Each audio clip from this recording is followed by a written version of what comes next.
Halo semuanya, selamat datang di channel yang tidak layak untuk dihina ini. Sebelum kita mulai, atur posisi santainya, seruput kopinya, dan mari kita berkhayal.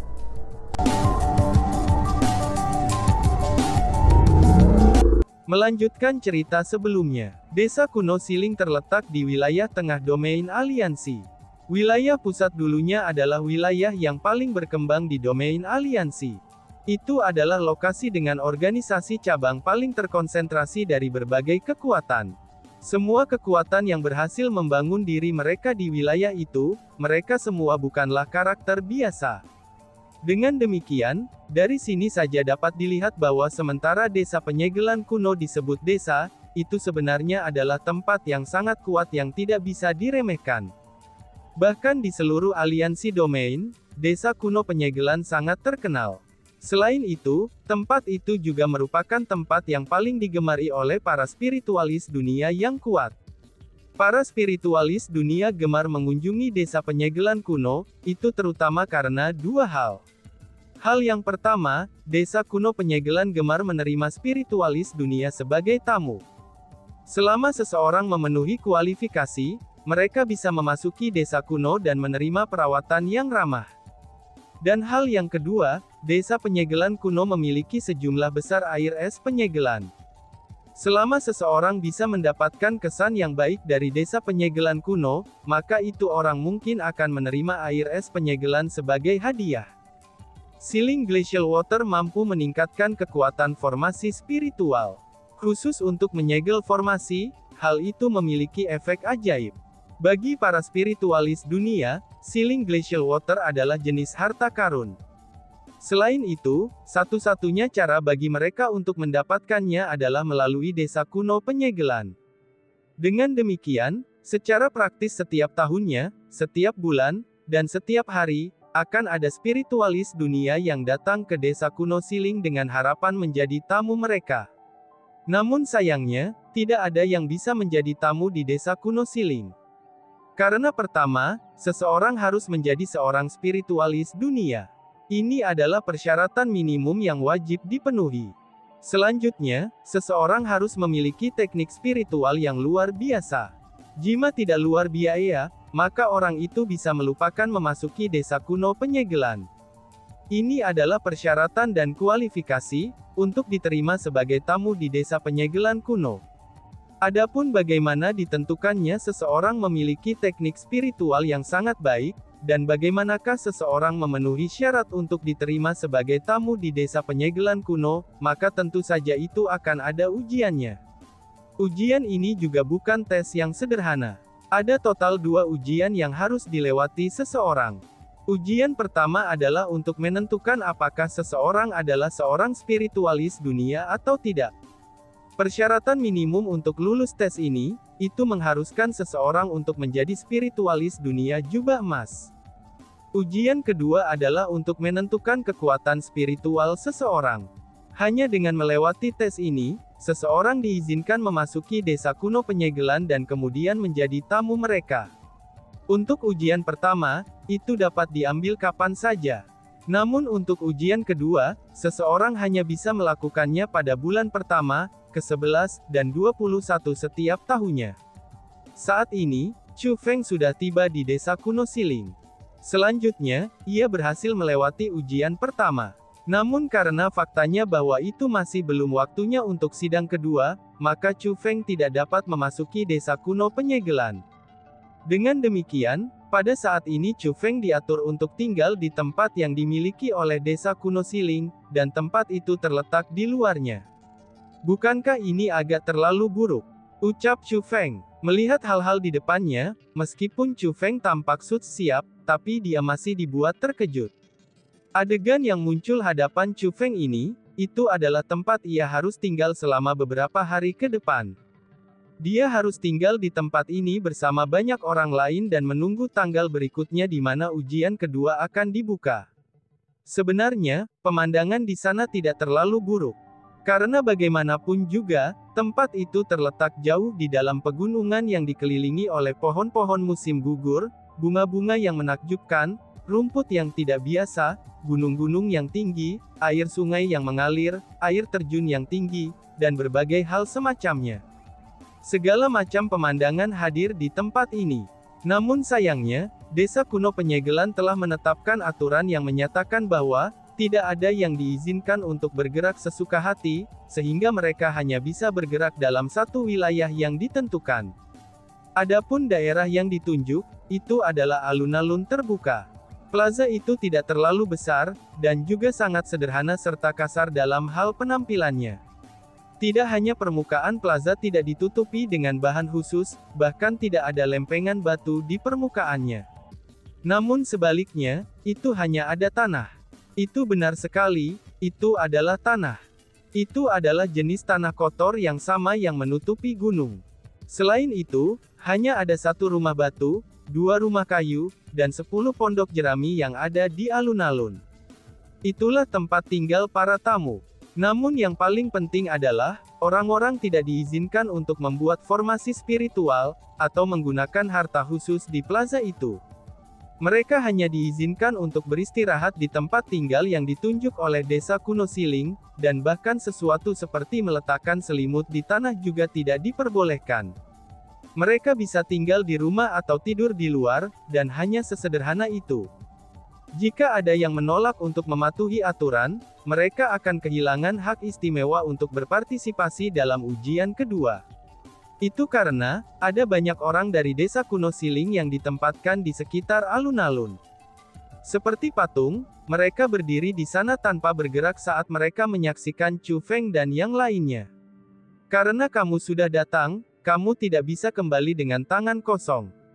Lebih baik tetap di sini untuk malam ini, karena besok akan menjadi hari ketika ujian kedua dibuka. Oh iya, rumah batu itu tampaknya cukup baik.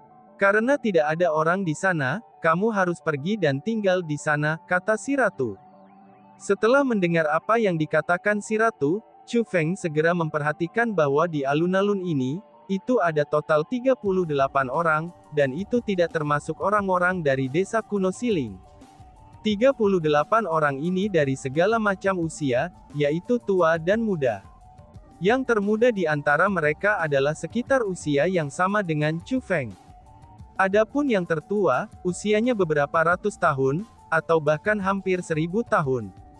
Namun ini tidaklah penting, karena yang terpenting adalah, bahwa di antara 38 orang ini, 10 dari mereka telah menempati 10 pondok jerami, dan 2 orang telah menduduki 2 rumah kayu. Adapun 26 orang yang tersisa, mereka semua duduk di tanah yang penuh dengan tanah kotor. Rumah batu itu adalah rumah kualitas terbaik di antara semua rumah, yang sebenarnya dibiarkan kosong. Jadi pada saat ini, Chu Feng berjalan menuju rumah batu itu tanpa ragu sedikit pun. Pada awalnya tidak ada yang memperhatikan tindakan Chu Feng, karena mereka semua mengurus urusan mereka sendiri tanpa melibatkan diri dengan orang lain. Namun setelah Chu Feng mulai berjalan menuju rumah batu itu, semua orang mengalihkan pandangan mereka ke arah Chu Feng. Selain itu, tatapan mereka semua berubah menjadi menakjubkan.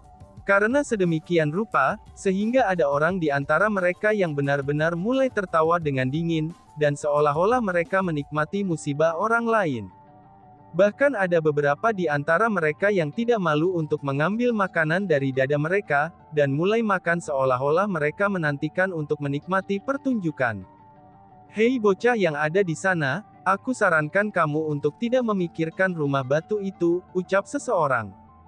Pada saat Chu Feng berjalan melewati 2 rumah kayu, sebuah suara tiba-tiba terdengar dari rumah kayu di sebelah kiri. Memalingkan pandangannya ke arah sumber suara, Chu Feng menemukan bahwa ada seorang pria paruh baya mengenakan gaun berwarna biru gelap yang berdiri di depan rumah kayu itu. Pria itu memiliki penampilan yang biasa. Matanya tidak bersemangat, dan ia memiliki jenggot di wajahnya.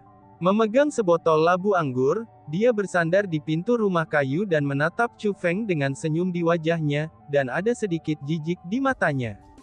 Pria ini memiliki kultivasi peringkat 7 Martial King, dan kultivasinya lebih tinggi dari Chu Feng. Tapi sayangnya, kekuatan pertarungannya tidak banyak. Chu Feng bisa mengatakan bahwa kekuatan pertempurannya biasa-biasa saja, dan bahkan bisa dianggap miskin. Seseorang seperti dia, bahkan jika dia adalah peringkat 7 Martial King, dia tidak akan cocok untuk Chu Feng. Jangankan satu orang seperti dia, bahkan jika ada 100 orang seperti dia, bahkan 1000 sekalipun, Chu Feng masih tidak akan menempatkan mereka di matanya. Kenapa aku tidak boleh memikirkan rumah batu itu? Apakah kamu menyiratkan bahwa ada seseorang di rumah batu itu? Chu Feng menghentikan langkahnya, dan kemudian bertanya sambil tersenyum. Pria yang tampak ceroboh itu mengangguk. Kenapa aku tidak melihat orang di rumah batu itu? Tanya Chu Feng. Orang itu masih belum datang, jawab pria yang tampak ceroboh itu. Oh, dalam hal ini, tidak ada seorang pun di sana, ucap Chu Feng. Chu Feng tersenyum ringan, dan kemudian melanjutkan untuk berjalan menuju rumah batu. Wah, dia sudah memberitahumu bahwa tempat itu telah ditempati oleh orang lain. Apakah kamu tidak mengerti ucapan manusia atau bagaimana? Tepat pada saat ini, seseorang tiba-tiba keluar dari rumah kayu di sebelah kanan, dan kemudian mencemooh dirinya. Itu adalah pria paruh baya lainnya. Seperti yang ada di depan rumah kayu di sebelah kiri, dia juga mengenakan gaun biru. Jika dilihat dari penampilan mereka, itu sudah jelas bahwa dia berasal dari kekuatan yang sama dengan pria yang berada di rumah kayu sebelah kiri. Hanya saja, jika dibandingkan dengan pria yang berada di rumah kayu sebelah kiri, pria ini sangat gemuk. Dia 100% lebih gemuk. Berdasarkan penampilannya, dia setidaknya memiliki berat lebih dari 500 kg. Menggambarkannya dengan kata babi, itu adalah yang paling cocok. Adapun si gendut ini, kultivasinya sedikit lebih lemah daripada pria yang tampak ceroboh itu, dan dia adalah ahli di peringkat 6 Martial King. Aku secara alami mengerti ucapan manusia. Hanya saja, aku tidak mengerti ucapan seekor babi, kata Chu Feng kepada si gendut itu. Bajingan, kamu sebenarnya minta dihajar, teriak si gendut. Mendengar kata-kata itu, si gendut itu pun menjadi marah. Dia mengepalkan tangan besarnya yang seperti karung, dan mengarahkannya ke arah Chu Feng. Bukan hanya tinjunya yang sangat besar, tapi itu juga sangat kuat. Serangan tinjunya memunculkan angin bersiul saat menabrak Chu Feng. Bahkan ruang di sekitarnya mulai berputar dan melengkung. Bagaimana itu bisa dianggap kepalan tangan? Itu hanya mirip seperti palu meteor. Pada saat ini, banyak orang yang hadir mulai menggelengkan kepala mereka. Bahkan ada orang yang memejamkan mata mereka, dan tidak mau melanjutkan tontonan ini. Jika dilihat dari cara mereka melihatnya, tidak mungkin bagi Chu Feng dengan kultivasi Martial King peringkat 5, itu untuk menjadi lawan yang sepadan untuk si gendut itu. Meskipun serangan kepalan tangan si gendut itu tidak akan berakibat fatal, tapi itu sudah cukup untuk melukai Chu Feng dengan serius. Namun tepat pada saat semua orang berpikir bahwa malapetaka besar akan menimpa Chu Feng segera tersenyum dingin dan berkata, "Cih, mencari kematian," ucap Chu Feng. Meskipun si gendut itu sangat berat, tapi kecepatannya itu tidaklah lambat. Dalam sekejap, dia telah tiba hadapan Chu Feng. Ketika dia semakin dekat dengan Chu Feng berhasil melihat serangannya dengan lebih jelas. Ketika kepalan tangan besarnya datang ke arah Chu Feng, ruang di sekitarnya mulai bergetar tanpa henti, dan bahkan banyak riak udara yang seperti pusaran air segera terbentuk. Kekuatan kepalan tangan ini sudah jelas bukan masalah kecil. Jika Chu Feng dipukul oleh tinju ini dengan telak, bahkan jika dia tidak terbunuh olehnya, maka dia masih akan menjadi lumpuh. Tapi sayangnya, Chu Feng saat ini bukan tanpa penjagaan saat melawannya. Sebenarnya, itulah yang sebaliknya, karena Chu Feng benar-benar waspada. Wush! Tiba-tiba saja, kilatan cahaya bersinar segera melintas. Chu Feng telah menyerang juga. Tangan kanannya mengepal. Meskipun kepalan tangannya kurang dari 1/5 dari ukuran kepalan si gendut itu, tapi kekuatan di balik kepalanya ini 100 kali lebih besar daripada kepalan tangan si gendut itu.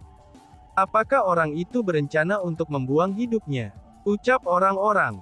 Melihat bahwa Chu Feng tidak menghindari tinju yang masuk, dan malah memutuskan untuk memenuhi tinju si gendut dengan tinjunya sendiri. Orang-orang yang hadir termasuk orang-orang dari desa kuno Siling, semuanya dibuat terkejut. Mereka semua merasa bahwa Chu Feng berencana untuk membuang hidupnya sendiri. Di hadapan mata semua orang yang terkejut, tinju Chu Feng dan tinju si gendut akhirnya bertabrakan. Hanya saja, kesimpulan dari tabrakan itu benar-benar berbeda dari apa yang diantisipasi semua orang. Bang, sebuah ledakan teredam segera terdengar, dan darah segera muncrat di udara. Dampak yang kuat ini menyebabkan darah merah bermuncratan di seluruh wajah si gendut itu. Pada saat ini, kedua pria itu menghentikan serangan mereka. Sedangkan untuk si gendut itu, dia hanya berdiri di sana. Tampaknya, dia belum berhasil bereaksi terhadap apa yang telah terjadi. Namun untuk para pengamat yang telah melihat semuanya, mereka semua dipenuhi dengan kejutan, dan membuat ekspresi terkejut di seluruh wajah mereka. Itu karena, tangan si gendut itu telah hancur. Tangan si gendut itu benar-benar hancur oleh tangan Chu Feng. Menjerit. Tidak peduli seberapa lambat si gendut itu bereaksi terhadap rasa sakit, ketika dia melihat tinjunya yang basah oleh darah, dia tiba-tiba mulai mengeluarkan teriakan seperti ratapan hantu dan lolongan serigala. Jari seseorang itu terhubung ke hati seseorang. Dengan kepalan tangannya dihancurkan, maka tidak mungkin baginya untuk tidak merasa kesakitan pada saat ini. Aku akan membunuhmu, teriak si gendut. Dengan marah, si gendut itu benar-benar menyerang Chu Feng lagi. Dia mengangkat lengannya yang lain, dan mulai mengayunkan tangannya yang besar ke arah pipi Chu Feng. Serangan telapak tangannya menghasilkan badai yang sangat kuat, dan bahkan berkedip dengan cahaya. Itu seolah-olah sebuah gunung akan menabrak wajah Chu Feng. Ini bukanlah serangan fisik biasa, karena itu adalah keterampilan bela diri yang kuat. Namun meski begitu, bahkan ketika dihadapkan dengan serangan semacam ini, Chu Feng tidak mencoba menghindarinya. Justru sebaliknya, dia dengan santai mengayunkan tangan yang satunya. Kemudian seperti penjepit, tangannya dengan kejam mendarat di pergelangan tangan si gendut, dan dengan mudah menghentikan serangan yang datang. Apakah kamu tidak menginginkan tangan ini juga? Tanya Chu Feng. Setelah meraih tangan si gendut itu, Chu Feng bertanya dengan senyum di wajahnya. Persetan denganmu, teriak si gendut. Si gendut itu membuka mulutnya yang besar, dan kemudian meludahkan dahak ke arah wajah Chu Feng. Melihat dahak itu, Chu Feng dengan ringan bergerak ke samping, dan dengan mudah mengelak. Kemudian dia mulai mengerutkan keningnya, dan aura dinginnya dipancarkan lebih padat. Setelah itu, dia pun berkata, "Sepertinya kamu tidak berencana untuk menginginkan tangan ini lagi," ucap Chu Feng. Setelah dia selesai mengucapkan kata-kata itu, Chu Feng segera mengepalkan tangannya, dan dalam sekejap kekuatan bela diri meledak dari itu. Krekek krekek krekek. Banyak suara patah tulang dipancarkan dari lengan si gendut. Pada saat yang sama, ekspresi si gendut itu menjadi terdistorsi secara tidak normal, itu ketika ia mulai menjerit seolah-olah jantung dan paru-parunya terkoyak. Itu karena Chu Feng tidak hanya menghancurkan urat dan tendon si gendut itu dengan kekuatan bela diri, tapi dia juga merobek otot dan mematahkan tulangnya. Sementara lengan itu tampaknya relatif tidak rusak di permukaan, tapi komposisi internalnya telah sepenuhnya dihancurkan oleh Chu Feng. Saat masalah ini berdiri, si gendut pun mulai menyadari kesenjangan besar dalam kekuatan antara dirinya dengan Chu Feng. Dengan kedua tangannya yang dilumpuhkan oleh Chu Feng, dia berteriak tanpa henti dan tidak berani untuk terus melangkah maju. Namun sebaliknya, ia mulai bergerak mundur berulang kali. Pada saat ini juga, dia tidak lagi berani menyerang Chu Feng. Siapa kamu sebenarnya? Tepat pada saat ini, pria setengah baya peringkat 7 Martial King segera bertanya. Namun meski begitu, dia juga tidak menyerang Chu Feng. Tampaknya dia sangat pintar, karena menyadari bahwa Chu Feng adalah orang yang sangat kuat dan luar biasa. Dengan demikian, dia ingin mencari tahu apa yang dimiliki Chu Feng. Bahkan pada saat ini, semua orang termasuk orang-orang dari desa kuno Siling sekalipun, tatapan mereka tertuju pada Chu Feng. Mereka semua ingin tahu persis siapakah Chu Feng ini, dan asal-usul macam apa yang dimilikinya. Setelah saat masalah ini berdiri, semua orang bisa mengatakan bahwa Chu Feng memiliki kekuatan pertempuran yang menantang surga, dan bahkan kekuatannya yang sebenarnya tidak dapat dinilai hanya dengan kultivasinya saja.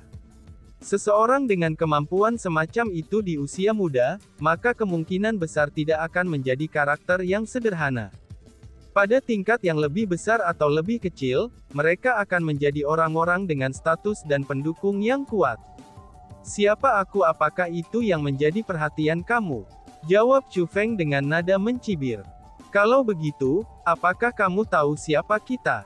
Tanya pria yang tampak ceroboh itu. Oh, aku tidak tertarik, jawab Chu Feng sambil berbalik, dan kemudian mulai berjalan menuju rumah batu itu. Dia sudah tahu, bahwa pria yang tampak ceroboh itu tidak akan bertarung dengannya. Karena itulah, ia enggan untuk repot-repot membuang-buang waktu bersamanya.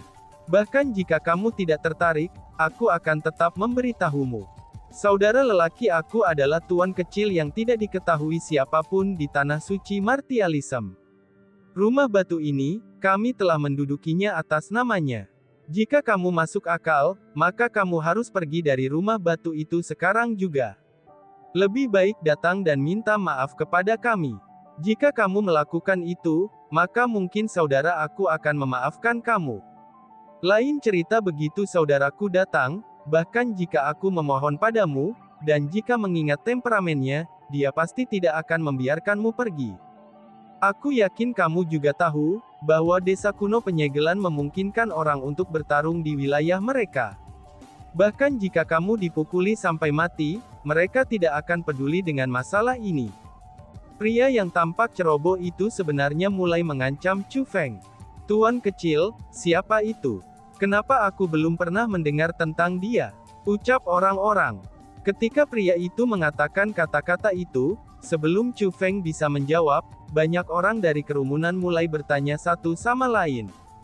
Itu sudah jelas bahwa mereka juga sama seperti Chu Feng, mereka tidak tahu tentang tuan kecil ini.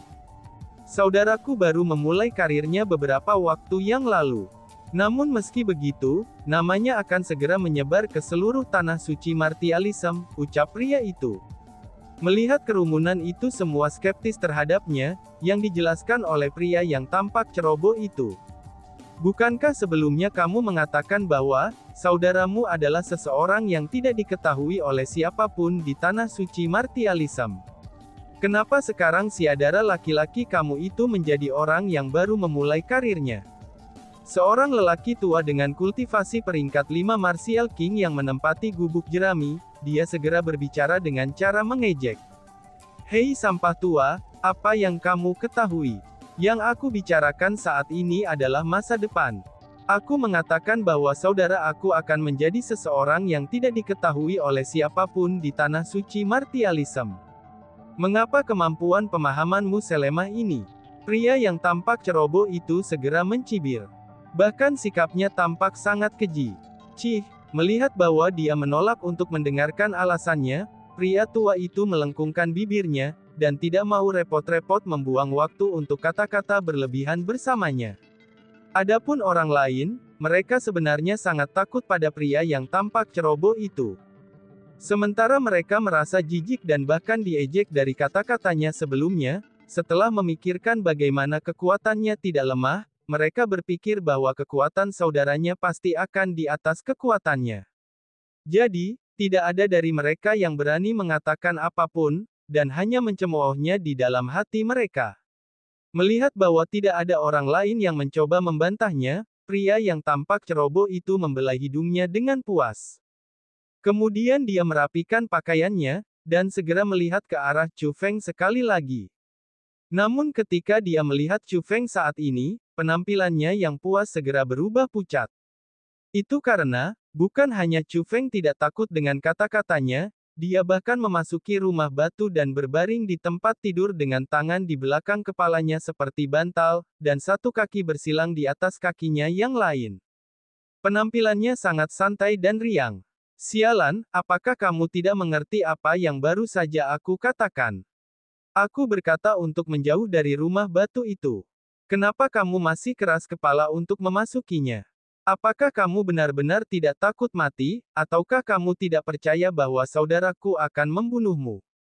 Biarkan aku memberitahumu. Dengan temperamen kakakku yang kejam, jika dia ingin membunuhmu, maka tidak ada yang akan bisa menyelamatkanmu. Pria berwajah ceroboh itu mengancam Chu Feng dengan marah. Oh ya, dalam hal ini, mintalah saudaramu dengan temperamen yang kejam itu, untuk datang dan mencoba membunuhku, kata Chu Feng dengan sikap curiga. Dan tiba-tiba saja bersambung. Sekian dan terima kasih banyak. Bye-bye.